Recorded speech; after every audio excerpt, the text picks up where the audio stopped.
Berdasarkan survei Kementerian Perhubungan, jumlah pemudik Lebaran 2025 turun sekitar 24% jika dibandingkan dengan tahun lalu. Meski jumlah pemudik masih sekitar 52% dari penduduk Indonesia, namun penurunan ini menarik perhatian karena disinyalir akibat melemahnya daya beli masyarakat. Benarkah demikian? Seberapa pergerakan mudik ini bisa menjadi patokan pengukuran ekonomi? Dan untuk menjawab serta menganalisanya, sudah bersama kami ekonom KOR Indonesia, Yusuf Rendy Manilet. Assalamualaikum, selamat malam, Pak Yusuf. Waalaikumsalam, selamat malam Mas Bram. Baik, Pak Yusuf, terima kasih sudah berkenan bergabung di malam Lebaran kali ini. Langsung saja, jadi kalau kita lihat begitu ya, menurun 24%, seberapa kemudian andil soal melemahnya daya beli itu atau kontribusinya sebesar apa sebetulnya dalam bisa kita pantau dalam kondisi seperti ini, Pak Yusuf? Iya, sebenarnya kan turunnya jumlah pemudik di tahun ini merupakan salah satu indikasi utama terkait pelemahan daya beli masyarakat. Dan indikasi pelemahan daya beli masyarakat ini bukanlah hal baru karena kami melihatnya mulai dari bulan lalu sebenarnya sudah terjadi semacam anomali terhadap konsumsi masyarakat secara umum. Anomali yang kami maksud adalah ketika di bulan Februari, di mana kita tahu 1 bulan sebelum bulan Ramadan, tetapi beberapa indikator menunjukkan masyarakat punya kecenderungan daya belinya tertekan. Karena indikator seperti misalnya indeks penjualan real yang mengalami penurunan jika dibandingkan tahun lalu, yang menunjukkan bahwa penjualan untuk beberapa produk barang dan jasa mengalami penurunan. Di saat yang bersamaan, indikator seperti misalnya deflasi yang juga terjadi pada komoditas makanan dan minuman itu juga merupakan salah satu indikasi bahwa harga mengalami penurunan karena permintaan dari masyarakat juga ikut turun. Lalu ada indikator seperti misalnya Mandiri Spending Index yang juga menyimpulkan hasil yang serupa di mana terjadi penurunan spending ataupun pengeluaran dari masyarakat untuk melakukan konsumsi. Jadi sebenarnya ini merupakan anomali karena umumnya di tahun lalu ketika 1 bulan menjelang Ramadan, minat masyarakat untuk melakukan konsumsi itu relatif mengalami peningkatan, tetapi pada tahun ini justru mengalami penurunan. Dan saya kira data dari pemudik yang mengalami penurunan adalah data konfirmasi baru bahwa memang penurunan pemudik juga tidak bisa kita lepaskan dari faktor daya beli masyarakat yang sudah bahkan terlihat atau terasa sebulan sebelum Ramadan masuk. Jadi saya kira ini semakin mengkonfirmasi. Baik, termasuk ini ya Pak Yusuf, soal banyaknya PHK pada industri-industri besar begitu ya, ini cukup mempengaruhi dan bisa menjadi salah satu indikator begitu ya? Betul, apalagi kalau kita perhatikan PHK ini juga merupakan lanjutan dari PHK yang sudah terlihat trennya mulai dari tahun lalu. Dan sayangnya PHK yang terjadi juga terjadi pada industri yang sifatnya padat karya, yang memang punya karakteristik menyerap angkatan kerja atau jumlah pekerja yang banyak.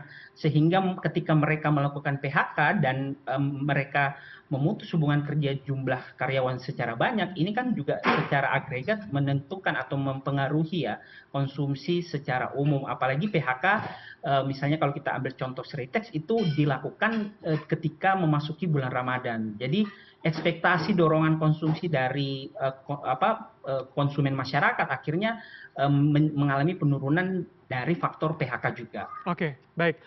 Saya ingin lebih jauh Pak Yusuf. Jadi artinya seberapa kemudian itu berdampak pada daerah-daerah tujuan mudik? Bagaimana soal sirkulasi perputaran uangnya begitu? Jika biasanya mungkin ada sewa kendaraan, tempat wisata, sewa hotel begitu, seberapa menurunnya angka orang mudik itu juga bisa berpengaruh pada daerah-daerah tersebut, Pak?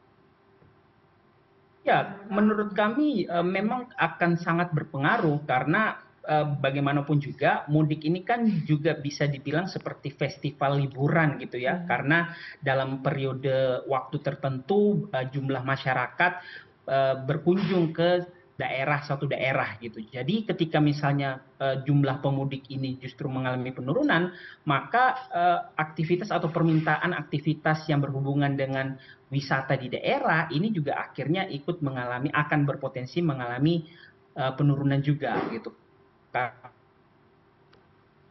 ketika mudik kan ada aktivitas ekonomi di sana sehingga ini memberikan efek pengganda ya ke aktivitas wisata di daerah. Sehingga ini akhirnya juga menurut kami mempengaruhi jumlah uang yang kemudian bisa beredar di daerah tertentu. Dan jangan dilupakan sebenarnya kalau kita berbicara dampak ke daerah, terutama wisata di daerah, ada faktor lain yang juga sebenarnya sudah menjadi faktor melemahnya ekonomi daerah ya. Sebelumnya misalnya ada efisiensi anggaran dan kebijakan-kebijakan pemerintah sebelumnya. Jadi memang saya kira memang itu akan memberikan efek terhadap ekonomi di daerah, terutama di daerah yang umumnya bergantung ya pada periode singkat aktivitas mobilisasi masyarakat di aktivitas mudik ini.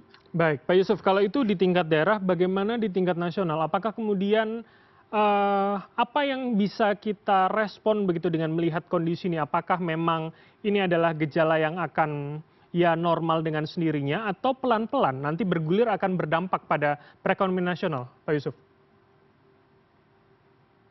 Iya, kan kita tahu bahwa mudik dan juga tadi beberapa indikator yang kita diskusikan di awal merupakan gambaran terkait konsumsi rumah tangga, dan konsumsi rumah tangga seperti yang kita tahu juga merupakan salah satu penyumbang terbesar dalam perekonomian Indonesia. Jadi ketika konsumsi rumah tangganya itu tertekan, maka ini juga akan mempengaruhi angka agregat pertumbuhan ekonomi terutama di kuartal pertama tahun ini.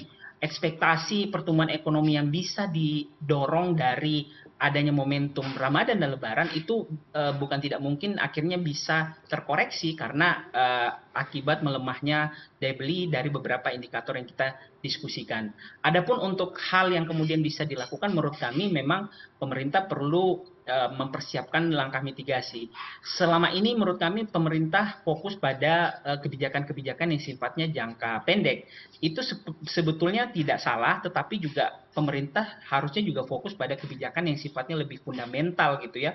Kebijakan seperti misalnya upaya mendorong penciptaan lapangan kerja berkualitas.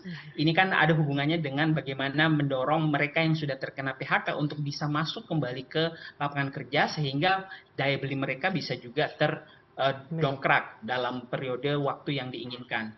Selain itu juga ini ada hubungannya dengan agenda industrialisasi pemerintah. Jadi menurut kami ini tidak bisa kemudian bisa sembuh dengan sendirinya, tetapi ya perlu ada kombinasi kebijakan yang sifatnya jangka pendek berupa stimulus-stimulus tertentu yang sudah dilakukan pemerintah, tetapi jangan dilupakan obat intinya ya, seperti misalnya tadi yang bersifat jangka menengah dan panjang, karena itu yang akan mempengaruhi keberlanjutan daya beli masyarakat pada periode waktu yang lebih panjang. Oke, baik. Kita akan tunggu bagaimana stimulus pemerintah untuk kemudian mendongkrak kembali perekonomian. Terima kasih atas waktu dan insight dari Anda, Pak Yusuf Rendy Manilat, Ekonom Core Indonesia, telah bergabung bersama kami. Selamat malam, sehat selalu, Pak.